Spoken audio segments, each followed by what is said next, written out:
Bonjour à tous et à toutes, bienvenue, nous voici arrivés à la naissance de ce fameux bébé que sera notre nouvelle édition mensuelle Diversité, émission développée en partenariat avec notre rédactrice en chef Aurore Marie Colombo.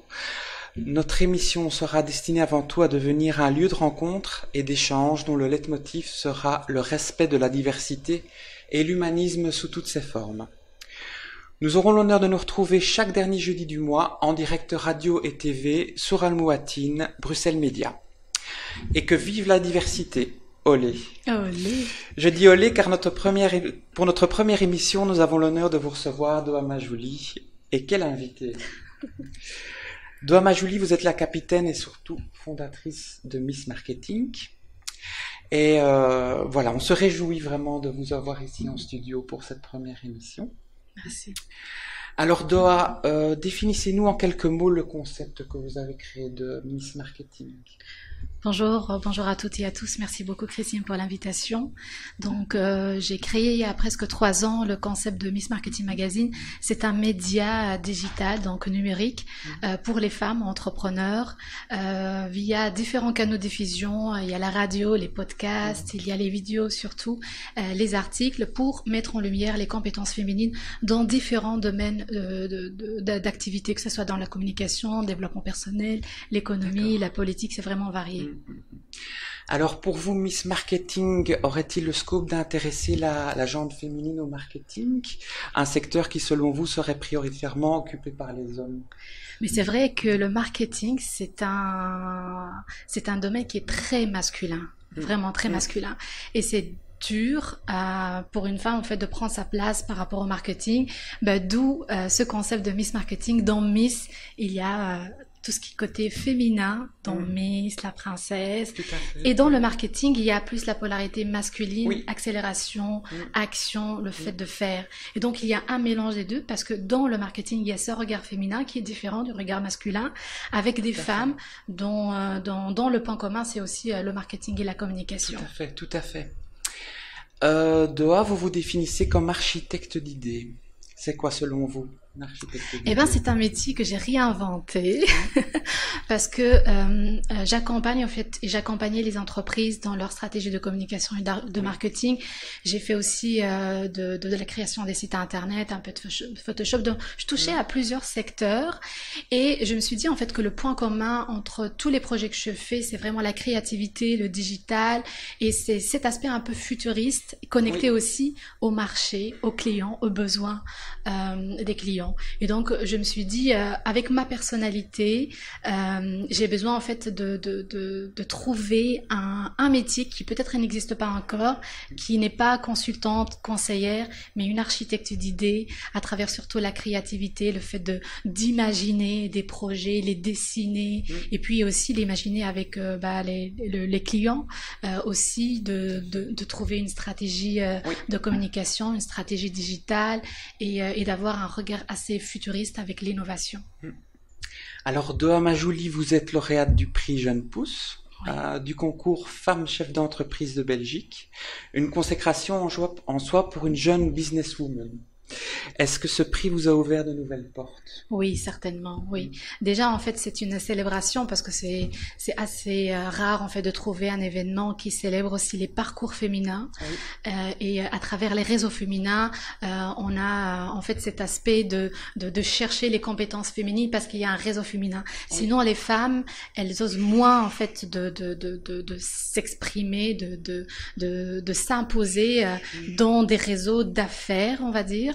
Et donc le réseau féminin, c'est une opportunité aussi pour assumer sa personnalité et montrer ses compétences et les partager aussi.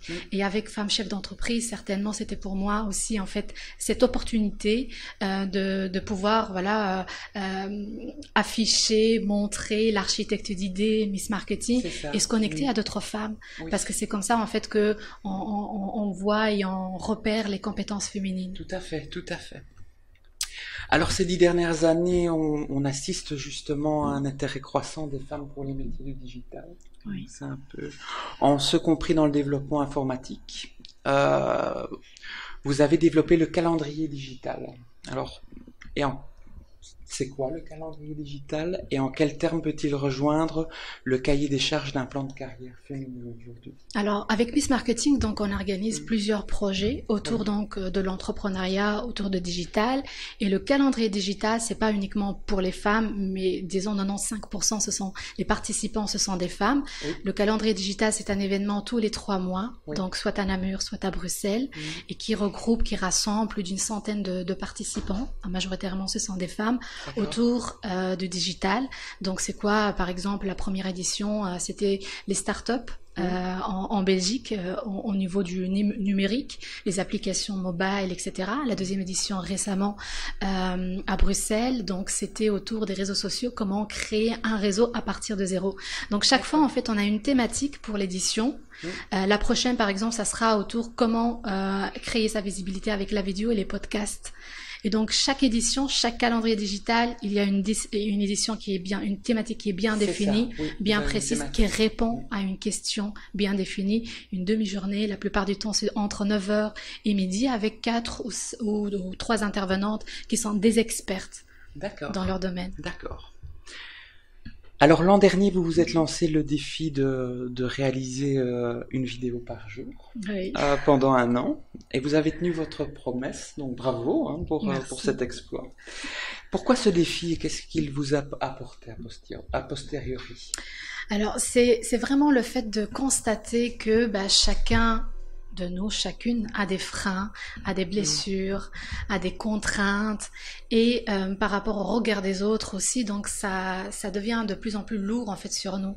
Et si on a envie d'apprendre, si on a envie de s'améliorer, il faut en fait apprendre à être plus aligné avec sa personnalité, se découvrir. Et pour moi, c'était clairement, je suis une personne qui est très réservée, qui est très timide, ça se voit pas peut-être sur les vidéos, mais je suis vraiment très timide. Et la vidéo pour moi, c'était une sorte de thérapie afin de montrer en fait que je suis capable de me surpasser, qu'il y a plein de choses sur moi-même que j'ai pu en fait apprendre en plongeant directement dans la piscine et en faisant, c'est par l'action que j'ai pu en fait, je me suis dit que ce défi, ça va me guérir, ce défi, ça va m'apporter plusieurs choses, je vais me redécouvrir à travers ce défi, et donc c'est quoi, je dois faire une obligation à moi-même, un engagement, c'est aussi en fait un engagement public, parce que je le partage en m'assumant, et c'est tous les jours je faisais une vidéo dans mes déplacements, dans mes voyages, dans ma vie quotidienne, au bureau, avec mon entourage, dans les réseaux. Et pour moi, c'est juste aussi en fait montrer un peu mon quotidien et moi-même en fait travailler sur moi-même. Alors, comme vous nous le dites, ça vous a permis d'acquérir au fur et à mesure du défi une certaine expertise sur les techniques de communication directe en ligne. Oui. C'est pour vous un outil efficace de vendre un produit ou faire passer des idées par ces moyens de communication? Oui et non, dans le sens, c'est que en fait vendre, peut-être pour certaines personnes c'est pas facile, et chacun vend à sa manière. Donc il y a vraiment des aspects qui sont liés à la personnalité, qui reflètent plus en fait cette technique de vente. Et moi clairement je suis comme je suis timide, je suis réservée, donc peut-être pour moi la vente c'est dans l'indirect. Et le fait de montrer par exemple dans mes vidéos de tous les jours, par exemple un client, un témoignage, un produit déjà fait, un site déjà réalisé, un projet déjà mené à bord. Pour moi, en fait, c'est de la vente, mais qui correspond exactement à ma personnalité. Ça, donc oui, clairement, pour moi, la vidéo, c'était un moyen de vente. Alors, quelles seraient selon vous les limites du marketing social, entendu comme marketing au travers des réseaux sociaux? On pense notamment au direct Facebook, au visuel sur Instagram. Quelles sont un peu les limites? Trop de marketing tue le marketing. Donc il faut vraiment avoir un certain équilibre. Si tous les jours, moi je vais parler devant la caméra et parler de mes projets, parler de mon client, parler de témoignages, c'est beaucoup vraiment pour la communauté. Et donc du coup, ça crée de la frustration, où on se laisse facilement. Donc, il faut avoir un certain équilibre entre le fait de divertir, le fait de partager une information, le fait d'inspirer aussi et de communiquer sur quelque chose. Donc, il faut vraiment un peu jongler entre ces différentes formes de communication. Et oui, par exemple, sur Facebook Live, des fois, ou Instagram aussi, en fait, des fois... On va en parler justement. C'est ça. De vos comptes. Oui. Voilà, puisque vous avez via vos comptes personnels, @doamajouli ou via @Miss Marketing Magazine, vous avez partagé de nombreux visuels inspirants. On pense notamment à des messages, entre guillemets. Les petits pas créent ton succès ou encore réussir est un choix, pas une option. Je cite. Donc les profils inspirants sans distinction de sexe et de genre sont-ils des marketeurs de demain? Alors, en fait, via les réseaux sociaux, mais surtout Instagram, le but à travers ces visuels, c'est vraiment donner une sorte d'impulsion, d'inspiration. Je suis très positive et j'ai cette envie en fait de montrer surtout aux femmes en fait qu'on est capable de faire malgré les échecs, malgré le temps qui passe sans rien faire. Donc, et à travers ces visuels, ces citations, pour moi c'est une affirmation qu'on peut faire et d'être dans cette psychologie de positivisme parce que je suis convaincue que le positif attire le positif. Et donc c'était clairement pourquoi en fait le but et l'objectif de ces visuels. Je ne sais pas par rapport à la deuxième question.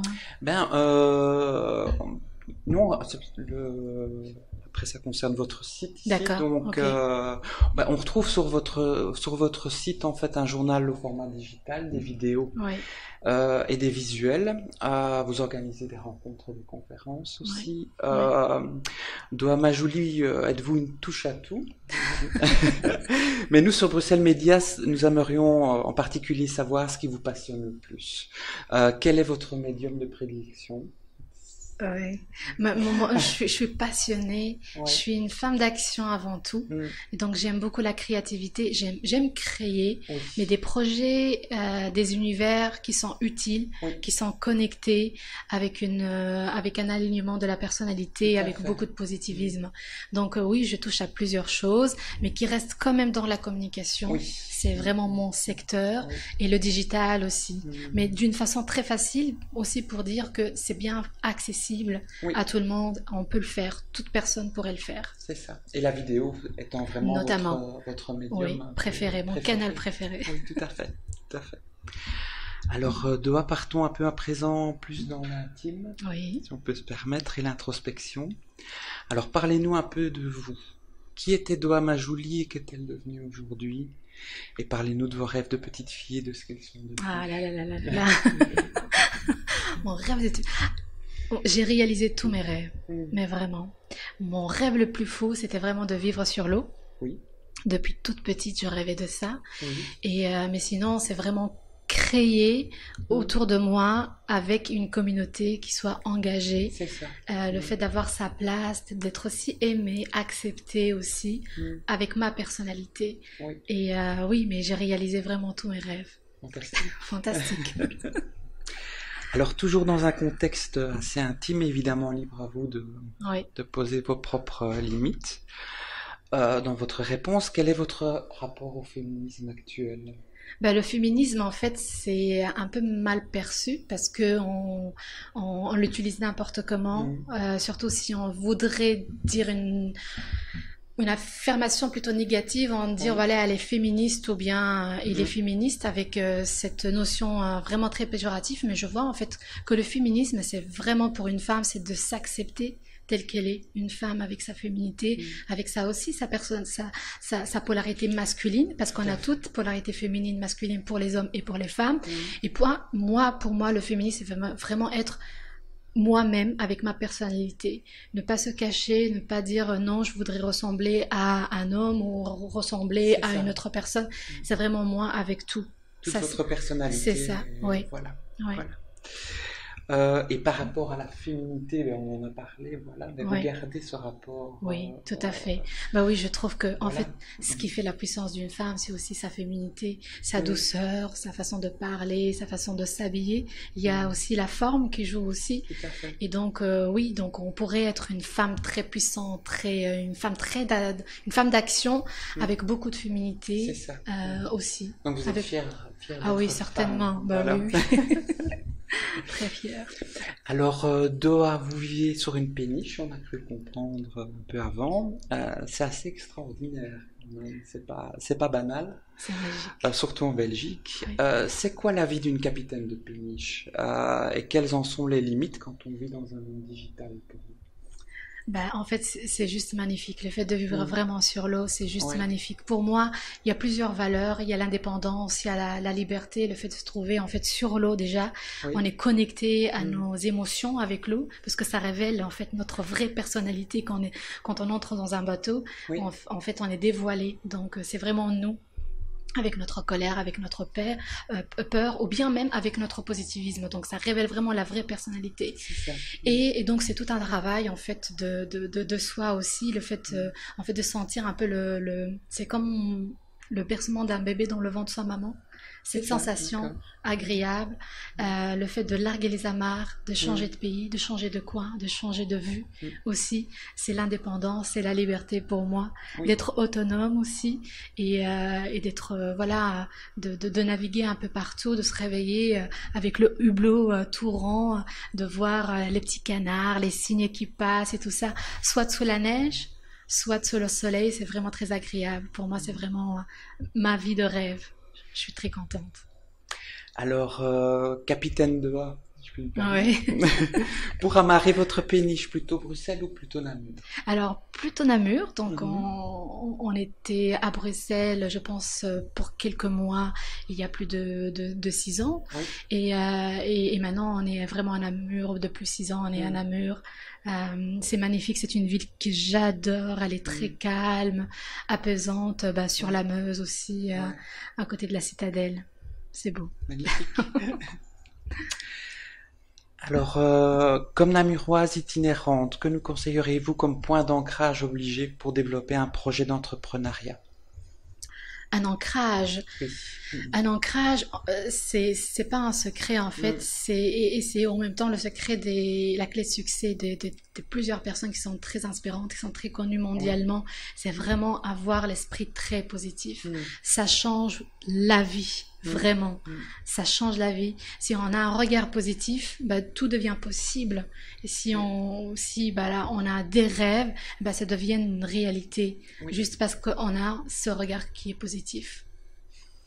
Alors, pour terminer notre première émission de diversité, dans la pure tradition studio qui avait été lancée par la rédactrice en chef, Aurora, que je salue d'ailleurs, je vais vous citer quelques phrases et à vous de les compléter, en D'accord. fait. Donc, alors, Doha Majouli en 2020 sera. Ah, sera toujours capitaine Oui, en montant d'un étage. d'accord. Alors, deuxième question, le digital, c'est? Ben, c'est l'avenir. Bien. Le concept de sororité, pour moi, c'est? Incontournable. La femme belge de demain sera? Une femme puissante qui accepte sa féminité. Eh bien, un tout grand merci, Laura. Merci Christine. Merci pour votre présence de grande qualité dans notre émission Diversité. Nous, on se retrouve le dernier jeudi du mois, le 26 août prochain. Et je vous dis sans hésitation, à tout bientôt. Merci. Merci.